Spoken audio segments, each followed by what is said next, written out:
Hello students, today we are starting our chapter Crop Production and Management from class 8th Science. So let's see what it is. Paheli and Bojo went to their uncle's house during the summer vacations. गर्मी की छुट्टियों में पहेली और बोजो अपने uncle के घर गए. There uncle is a farmer. उनके अंकल एक किसान हैं.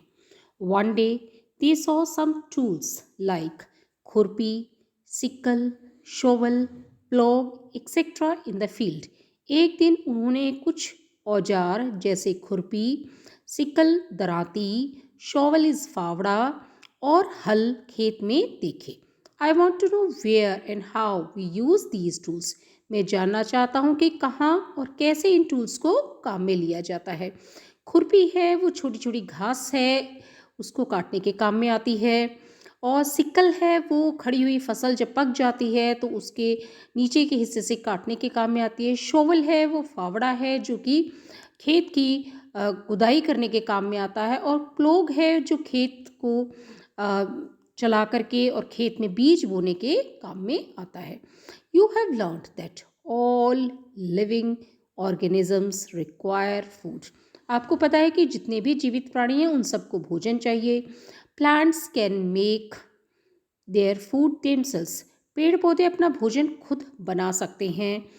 Can you recall how green plant synthesises their own food. क्या आप याद कर सकते हैं कि हरे पेड़ पौधे कैसे अपना भोजन खुद बना लेते हैं. हरे पेड़ पौधे हैं एक प्रक्रिया होती है जिसे हम फोटोसिंथेसिस कहते हैं, उसके माध्यम से अपना भोजन बनाते हैं.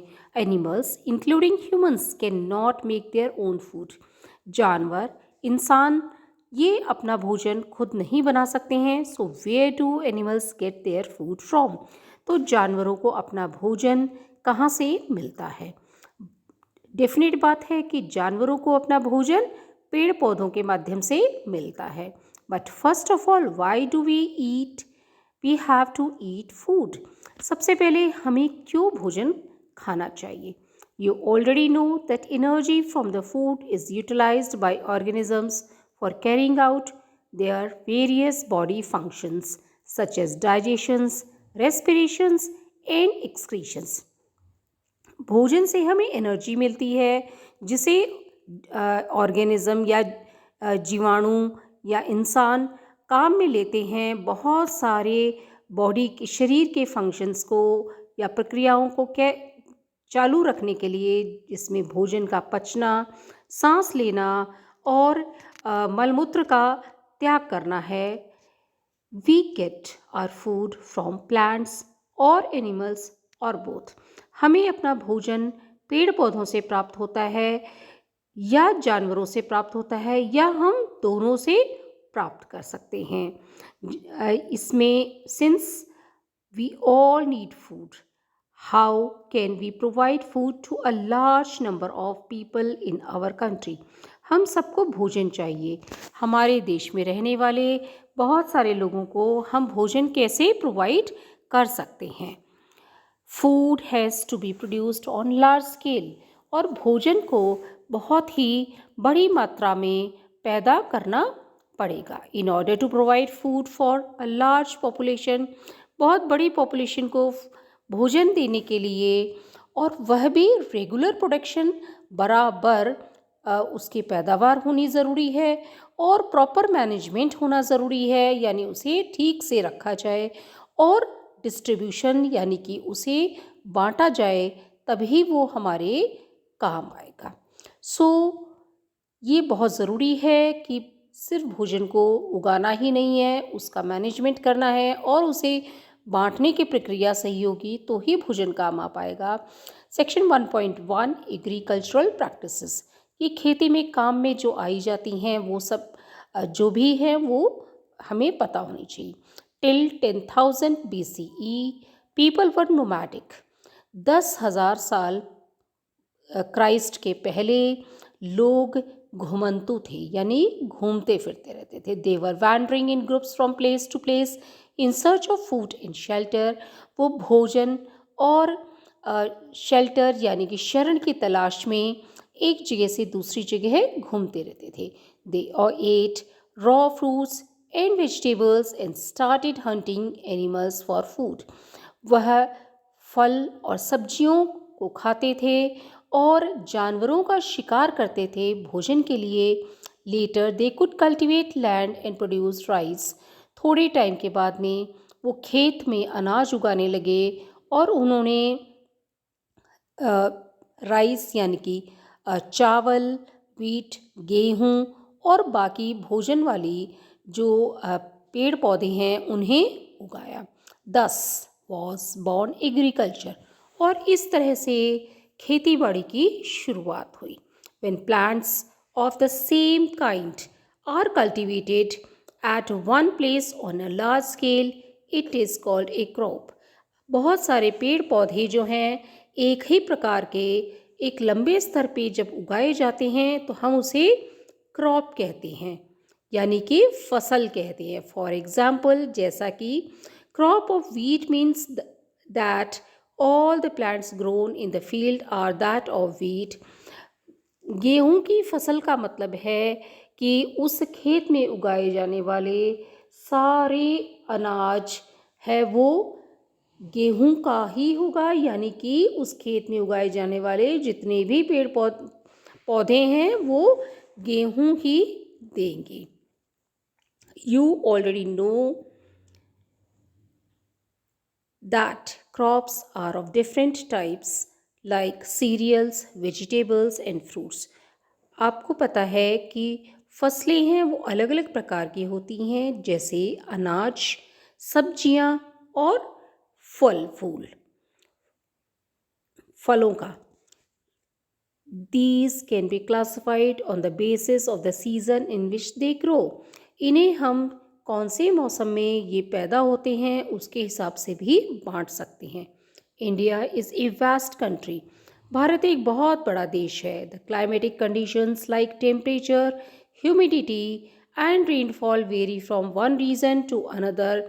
मौसम है उसकी स्थिति, तापमान की, आर्द्रता की और बारिश की स्थिति एक जगह से दूसरी जगह पे बदलती रहती है. Accordingly, there is a rich variety of crops grown in different parts of the country.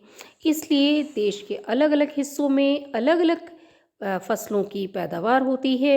Despite this diversity, two broad cropping patterns can be identified. इस सब वेरिएशंस के साथ भी दो पैटर्न हम देख सकते हैं. खरीफ क्रॉप्स, रबी क्रॉप्स. खरीफ क्रॉप्स कौन सी होती है? खरीफ की जो फसल है उसमें the crops which are sown in the rainy season और कॉल्ड खरीफ क्रॉप्स. जिन फसलों को हम बारिश के मौसम में उगाते हैं उन्हें हम खरीफ की फसल कहते हैं. The rainy season in India is generally from June to September. बारिश का मौसम हमारे देश में जून महीने से सितंबर महीने के बीच में होता है. Paddy, maize, soybean, groundnut and cotton are kharif crops. चावल, मक्का, सोयाबीन, मूंगफली और कपास खरीफ की फसलें हैं. सेकेंड, रबी क्रॉप्स, रबी की फसलें. The crops grown in the winter seasons. जिन फसलों को सर्दी के टाइम पे उगाया जाता है आर कॉल्ड रबी क्रॉप्स. उन्हें हम रबी की फसल कहते हैं, जैसा कि अक्टूबर से लेके मार्च तक. Examples of rabi crops are wheat, gram, pea, mustard and linseed. इसके एग्जाम्पल या इसके उदाहरण हैं रबी क्रॉप के हैं गेहूँ, चना, मटर, सरसों और अलसी. Besides these, pulses and vegetables are grown during summer at many places. इनके अलावा दालें और सब्जियों को गर्मी के मौसम में कई जगह पे उगाया जाता है. Basic practices of crop productions. फसल उगाने के लिए जो बिल्कुल बेसिक साधारण जो तरीके अपनाए जाते हैं उनके बारे में अब हम पढ़ेंगे. सेक्शन 1.2 के अंदर why paddy can not be grown in the winter season. चावल को सर्दी के समय में क्यों नहीं उगाया जा सकता? इसका आंसर दिया गया है, paddy requires a lot of water. चावल को बहुत सारा पानी चाहिए, therefore it is grown only in the rainy season, इसलिए इसे हम बारिश के मौसम में ही उगाते हैं। Cultivation of crops involve several activities undertaken by farmers over a period of time. फसलों को उगाने के लिए बहुत सारे कार्य करने पड़ते हैं किसानों को एक समय में। You may find that these activities are similar to those carried out by a gardener or even by you when you grow ornamental plants in your house. ये सारे कार्य आप एक गार्डनर यानी कि एक जो गार्डन को मेंटेन करता है उसे या आपको खुद को करने पड़ते हैं जब आप पेड़ पौधे सजावटी तौर पे अपने घर में उगाते हैं। दीज एक्टिविटीज़ और task are referred to as agricultural practices which are listed below. ये सारी चीज़ों को हम एग्रीकल्चरल प्रैक्टिसेस का नाम देते हैं जो कि नीचे लिखी गई हैं। The first one of it is preparation of soil. इसमें सबसे पहले है कि मिट्टी को तैयार करना। सेकेंड है सोइंग, बीज को बोना। Third is adding manure and fertilisers, इसके अंदर खाद है उसे डालना। चौथा है इरिगेशन यानी कि उसमें पानी देना। Fifth is protection from weeds यानी कि जो खरपतवार होते हैं उनसे जो फसल है उसकी रक्षा करना। सिक्स्थ नंबर पे आता है हार्वेस्टिंग यानी कि उन्हें कटाई करना और अनाज निकालना। और सेवेंथ पे आता है स्टोरेज यानी कि उन्हें कैसे हम रखेंगे इकट्ठा करके स्टोर में। The 1.3 is preparation of soil. सबसे पहले हम देखते हैं कि सॉइल मिट्टी को कैसे तैयार किया जाता है। The preparation of soil is the first step before growing A crop.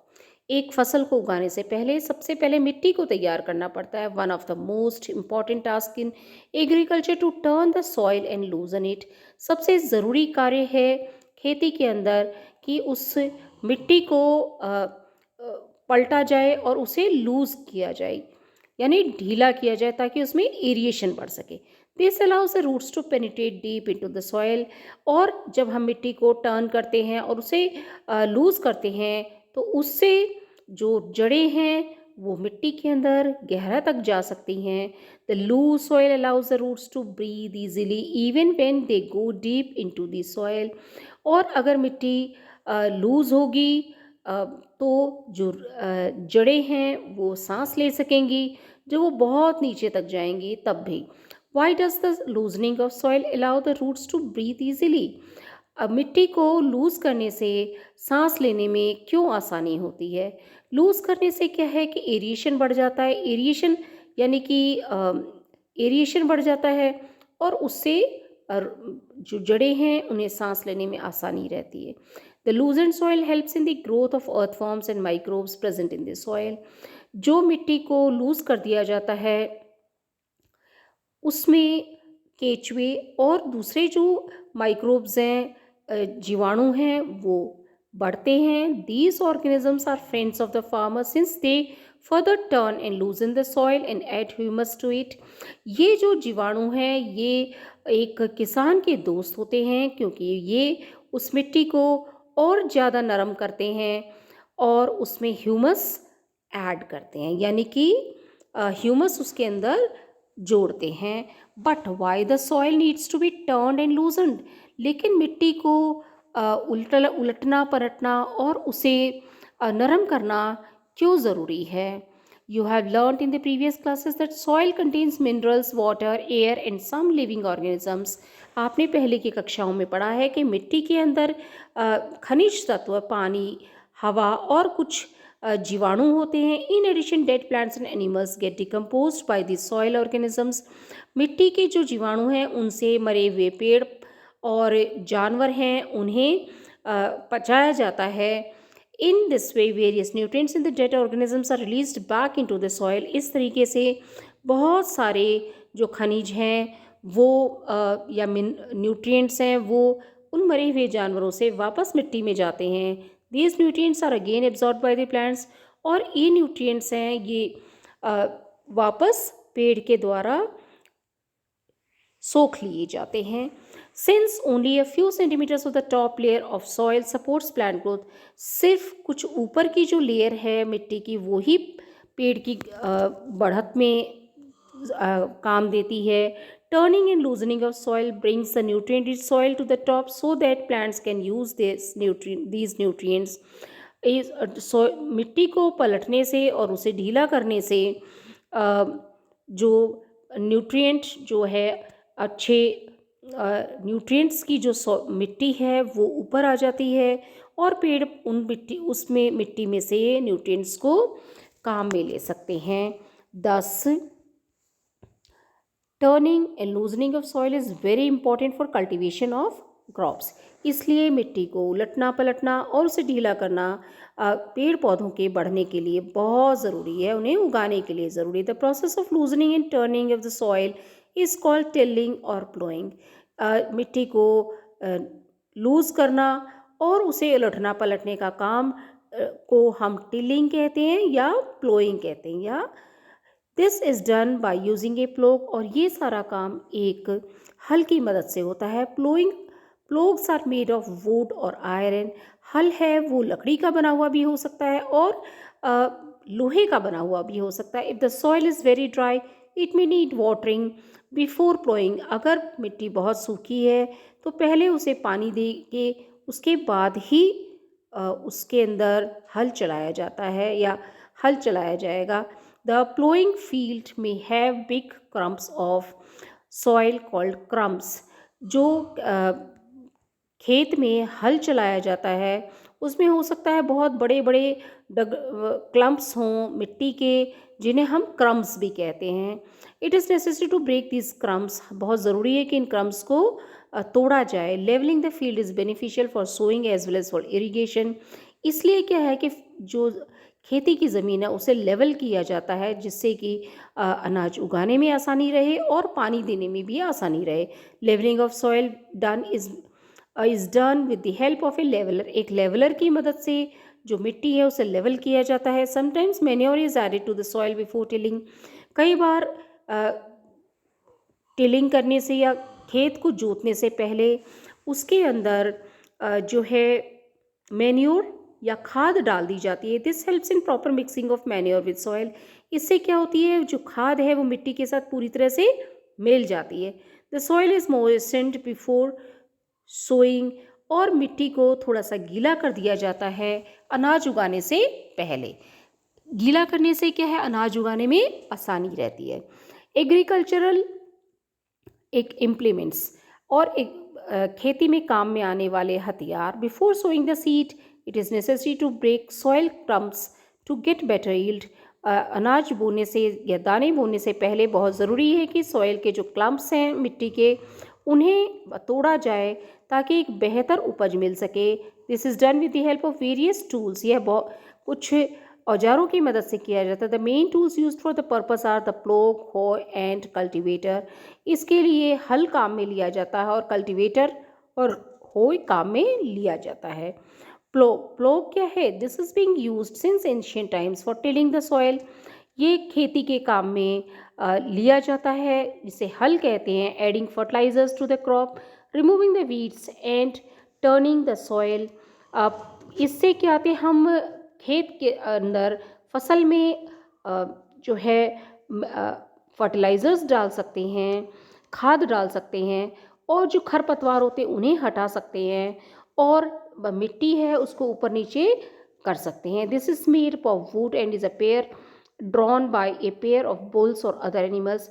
यह लकड़ी का बना होता है और बैलों के या किसी दूसरे जानवर जैसे कि घोड़े और ऊँटों के माध्यम से खींचा जाता है। It contains a strong triangular iron strip called plough share. एक इसमें जो है लोहे की स्ट्रिप बनी होती है जिसे प्लॉग शेयर कहते हैं। ये वाली ये प्लॉग शेयर है। Okay, this one is plough share. Now, the main part of the plough is a long log of wood which is called plough shaft. जो मेन इसके अंदर जो है वो ये प्लॉग शाफ्ट होती है, जो कि ये प्लॉग शाफ्ट है जो इस पिक्चर में दिखाई दे रही है. There is a handle at one end of the shaft. यहाँ पे एक हैंडल है. The other end is attached to a beam which is placed on the bull's neck. और इसका जो दूसरा सिरा है वो एक बीम से या अटैच होता है जिसे कि बैलों की गर्दन पे रखा जाता है. ये बीम है. वन पेयर ऑफ बुल्स और a man can easily operate the plough. एक बैलों की जोड़ी या एक इंसान है वो इसे हल को ईजिली चला सकता है, जैसा कि पिक्चर में दिखाया गया है. ये देखिए, ये बैलों की मदद से और एक आदमी इसे चला रहा है. इसमें प्लॉग शेयर के बारे में भी बताया गया है, प्लॉग की जो शाफ्ट है उसके बारे में भी बताया गया है, और जो बीम है इसके बारे में भी बताया गया है. The indigenous wooden plough is increasingly being replaced by iron ploughs nowadays. जो पहले लकड़ी का जो हल होता था उसे आजकल आयरन या लोहे के हल के रूप में बदला जा रहा है या चेंज किया जा रहा है. हो it is a simple tool which is use for removing weeds and for loosening of soil.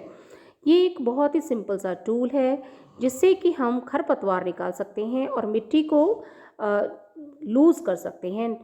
It has a long road of would और आयरन.